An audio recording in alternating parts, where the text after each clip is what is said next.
Yo quería decir, respecto de la Dirección Nacional de Derechos de Autor, ahora está en la calle Moreno 228, por si alguien no sabía que estuvo, la directora, que es amabilísima, no recuerdo el nombre, entonces, Graciela Peire, sí, es la subdirectora. Sí, es una persona que sabe muchísimo de legislación y asesora cuando quieren, le dice absolutamente todo, y además le proporciona a la persona que lo necesite una hoja con una cantidad de abogados especialistas en derecho de la propiedad intelectual, que es una especialidad del derecho. Que no se puede improvisar por los abogados, hay especialidades. Y ellos le dan, a que lo quiera, una hoja con todos los profesionales que se pueden consultar, y ellos tienen que abogado, pero si no quieren consultar a otros, ellos tienen ahí esa hoja. Es cierto eso, y yo aprovecho para decirles que más allá de lo que decidan en términos individuales y colectivos, uno de esos abogados que está en esa lista que otorga la doctora Peiretti es uno de los abogados que integra el cuerpo de CADRA, que obviamente asesora de manera gratuita a todos los que lo necesitan. Él está los miércoles por la mañana en la sede de CADRA, es decir, que llaman por teléfono, arreglan una cita con él y si necesitan evacuar alguna duda, está a su disposición. Y agregar una cosa más, y es un tema terrible, me parece a mí, que es el tema de las traducciones online. El Colegio de Traductores Públicos de la Ciudad de Buenos Aires todos los meses tiene un curso especialmente dedicado para prevenir a los traductores contra las traducciones online. Que hay un montón de editoriales chantas, algunas de mucho renombre, que se trabajan con traducciones online, por lo cual los traductores la plata no la ven nunca más. Traducción online que se mata, la plata no la ven nunca más. El Colegio de Traductores Públicos hace un curso mensual para prevenir a los traductores contra esa manganeta terrible.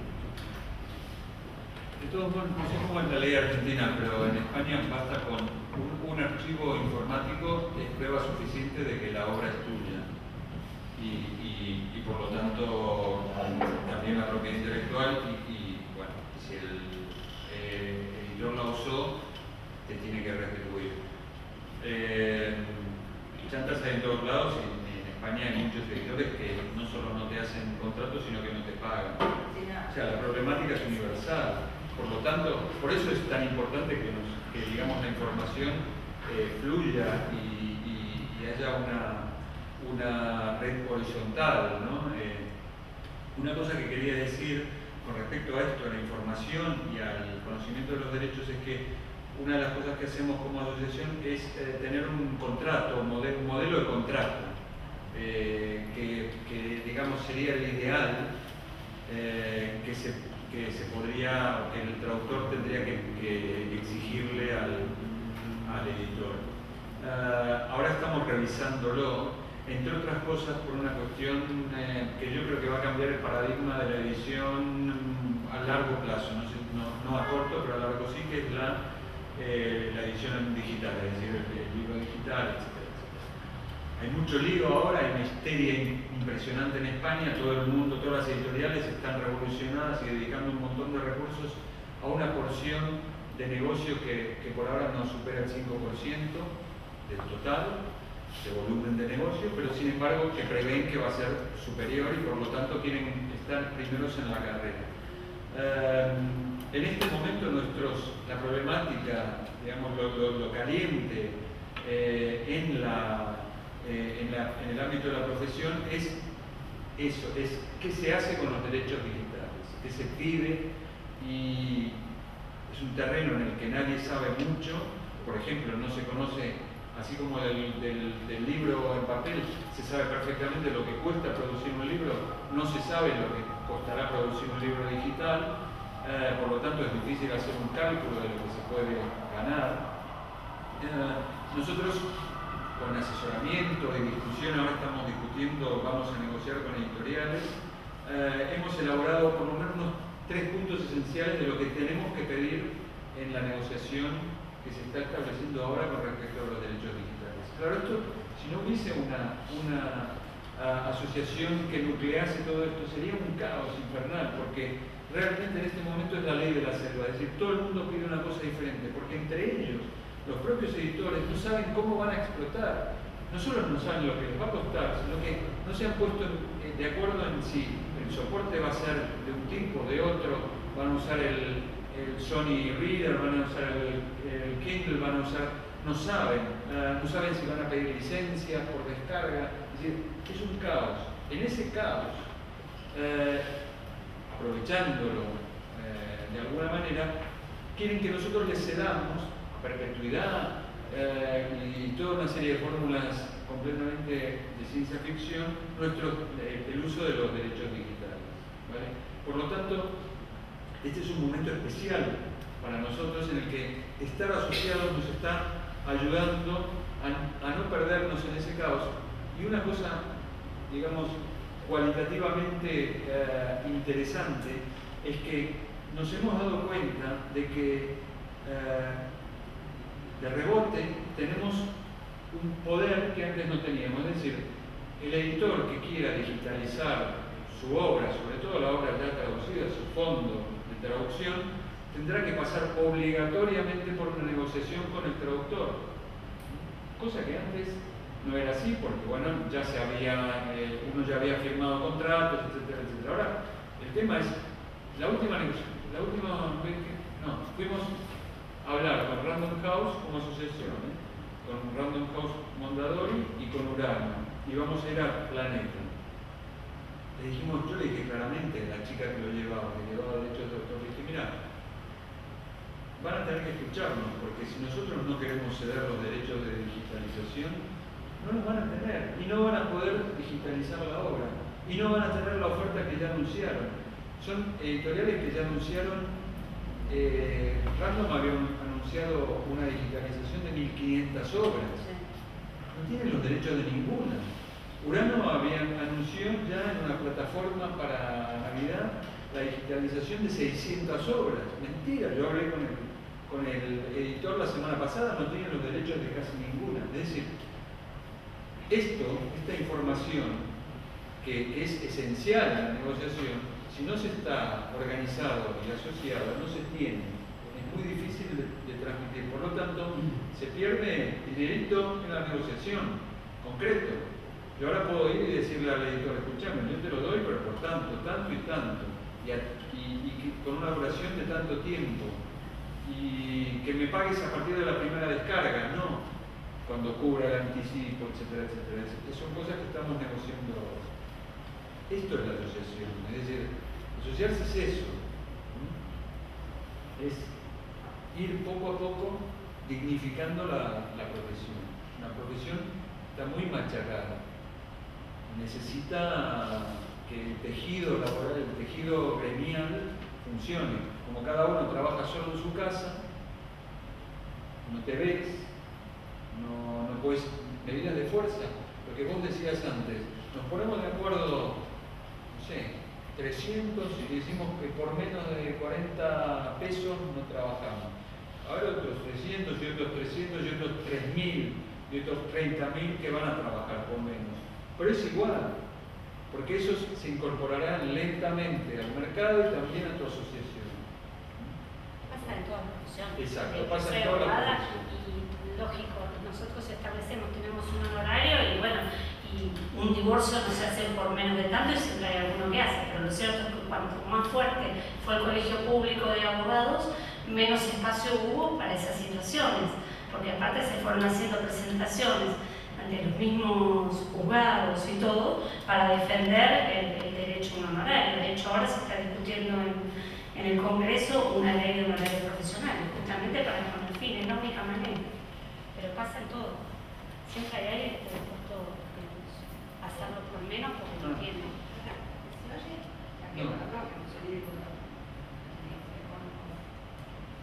Ahora sí. Tampoco, ¿sí?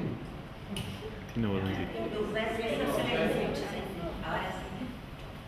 Bueno, lo que yo quería preguntar o comentar, me parece que es distinto lo que estaba diciendo recién Andrés sobre los derechos de digitalización como los negociarían en España. En el caso nuestro sería totalmente distinto, porque en la actualidad nosotros no cobramos un porcentaje cada vez que se reedita. O sea, hacemos cesión total de los derechos y a perpetuidad. creo que es importante que tengamos conciencia de que lo primero que tendríamos que conseguir es el porcentaje para cada edición o edición en otro tipo de soporte y demás. Eso sería lo primerísimo para que poder mínimamente hacer las negociaciones que ellos hacen. No sé cómo es la ley argentina respecto de eso. La ley española es muy clara. Solo se puede cobrar un tanto alzado, o sea, una cantidad única, en el caso de una primera y única edición. Es decir, si el editor asegura en el contrato que va a ser solo una primera y única edición de tu obra, te puede dar por ley una... Él también puede darte un porcentaje si quiere, pero está, digamos, tipificado así, es decir, él puede negociar con vos con todo derecho un tanto alzado. En el caso de que lo haga y saque una segunda edición, ya ha infringido la ley, por lo tanto tendrá que renegociar ese contrato y ofrecerte un porcentaje de derechos. La ley no dice cuál tiene que ser ese porcentaje de derechos, como le dije antes. Es decir, si el editor te pone en el contrato 0,000001%, ya puso un porcentaje y es legal. Ahora bien, en la ley española hay una figura, en la ley de propiedad intelectual española, hay una figura que se llama, un artículo habla de la desproporción manifiesta.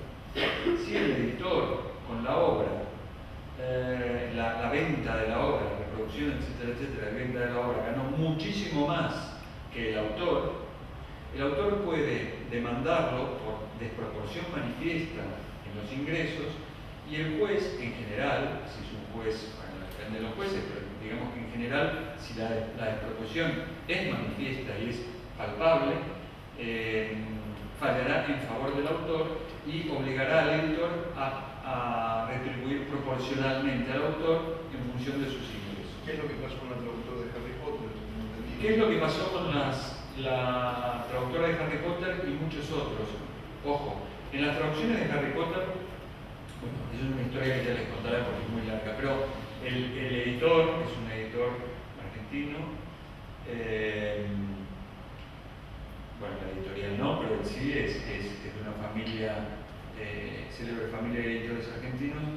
Había contratado no sabía que Harry Potter iba a ser lo que fue después, y había contratado a una serie de traductores, creo que eran dos, por una tarifa y un porcentaje de derechos que era del 1%.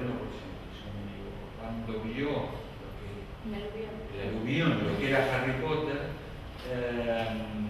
y les propuso traducir la siguiente por menos porcentaje, le dijeron que no, y por lo tanto les quitó la obra y se la dio a otra, una traductora que ahora es miembro de la junta directiva de la asociación, y ella firmó en ese momento por menos.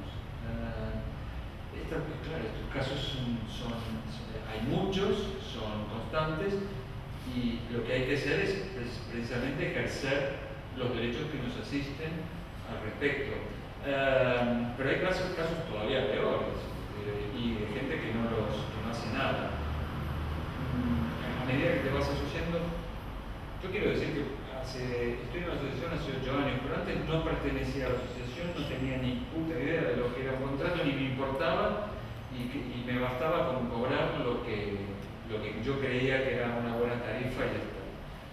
Poco a poco te vas dando cuenta de que hay más cosas que podés reclamar, que tenés que reclamar, y bueno, lo que vemos, es decir, te das cuenta de que hay unos usos secundarios que están dando vueltas por ahí, está recaudado y no los estás percibiendo. Te das cuenta de que hay que vencer una mínima, a veces es una inercia mínima la que hay que vencer para realmente empezar a trabajar en unas condiciones más dignas.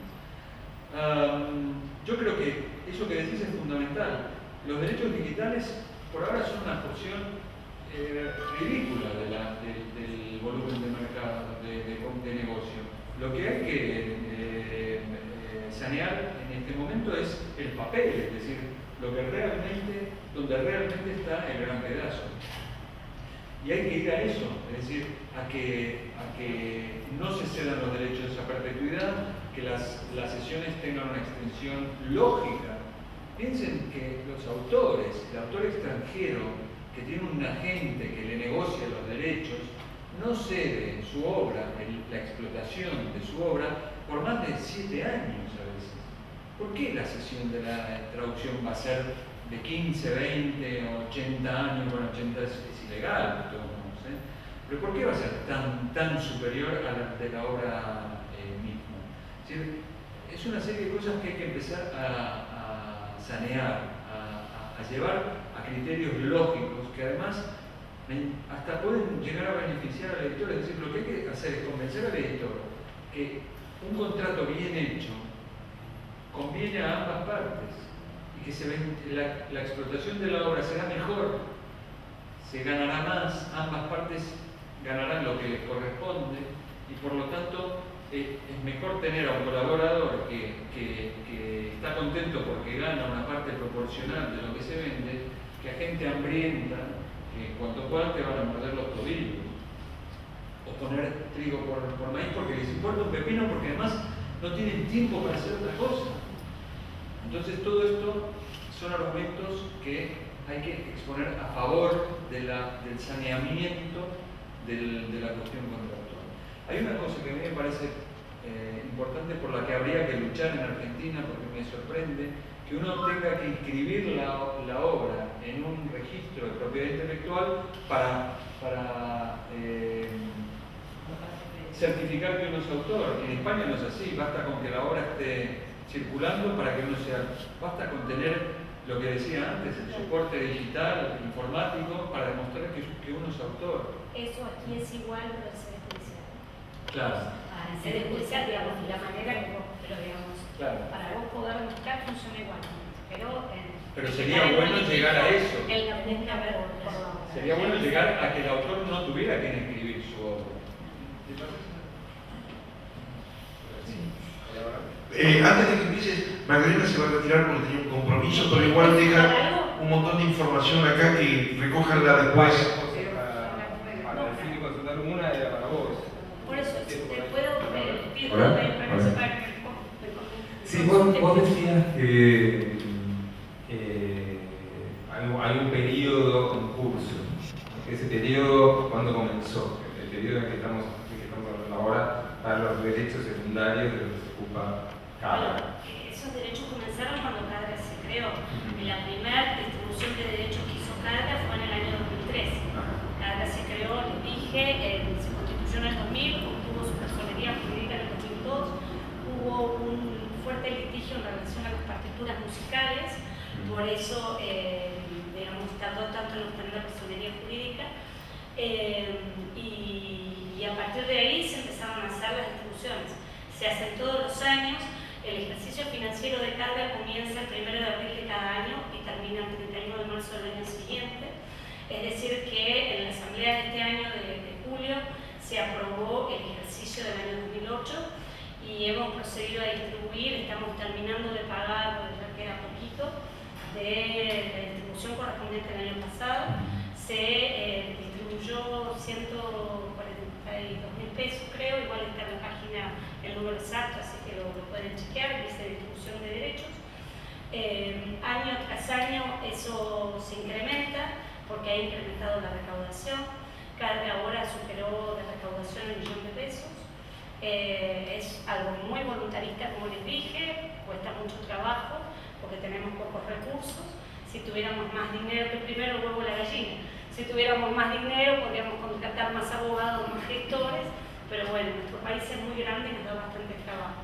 La comisión directiva, lo mismo que explicaba Andrés, es ad honorem, gente con mucha convicción y con mucha conciencia de clase, trabajando en esto para defender el derecho de ellos y de los demás. Te puedo ajustar un poco la pregunta. Creo que muchos estamos pensando en todo lo que ya hicimos, Sí. jamás cobramos. Sí. Acá hay colega habla de 150 Acordate que yo no llego pero a 50 solo estoy hablando de los derechos de reproducción. Sí, Aquellos sí, libros publicados y registrados en esto, digamos, Carga distribuye una cuota social, el 10% de lo que recauda, haya publicado o no. pero se paga la obra publicada registrada con digamos, tiene que estar en la Dirección Nacional de Derecho de Autor. Digamos, todos nuestros respetos a un autor por escribir un cuento, pero si ese cuento no tiene registro, cada no paga. Quiero decir, sí, cuota social, pero no por obra publicada. La obra publicada tiene que tener ISBN, y esto ha sido por una cuestión, de alguna manera hay que regular. Hay que regular. Disculpa, signo de que suelo trabajar solo en casa, paso por muchos sobresaltos, con mucha gente que tiene preguntas, ideas. Ya me olvidé varias cosas que quería preguntar, pero no es culpa tuya. Uno de mis sobresaltos fue pensar, yo jamás registré en el registro de propiedad intelectual mi autoría sobre la traducción. Sí figura mi crédito como traductor en todas las traducciones que hice, por suerte ninguna fue omitida. ¿Eso es suficiente? Tenemos en Casa Librosat, que es, digamos, donde el sitio web donde están todos los libros con ISBN en la Argentina, primero que aparece, y abajo hay una casilla que dice traductor. Hacer el juego es una página que tiene acceso a todo el mundo, no se necesita clave especial. Entra a Librosat, buscate y buscar los libros que tradujiste y te vas a encontrar. Es una casilla secundaria. Una pregunta. Sí, y discúlpenme, pero tenía un compromiso y la primera había hecho a las 7 ¿Cuánto tiempo para atrás se puede recuperar los derechos? Bueno, no, Carga liquida la obra publicada en los últimos 5 años. Y paga, claro, esto va cambiando todos los años, obviamente, porque se va como reduciendo el periodo, no en la cantidad de años, sino en el año que se va distribuyendo. Y la cuota social se va moviendo, claro. Y la cuota social es del momento que te incorporas, la distribución siguiente cobras.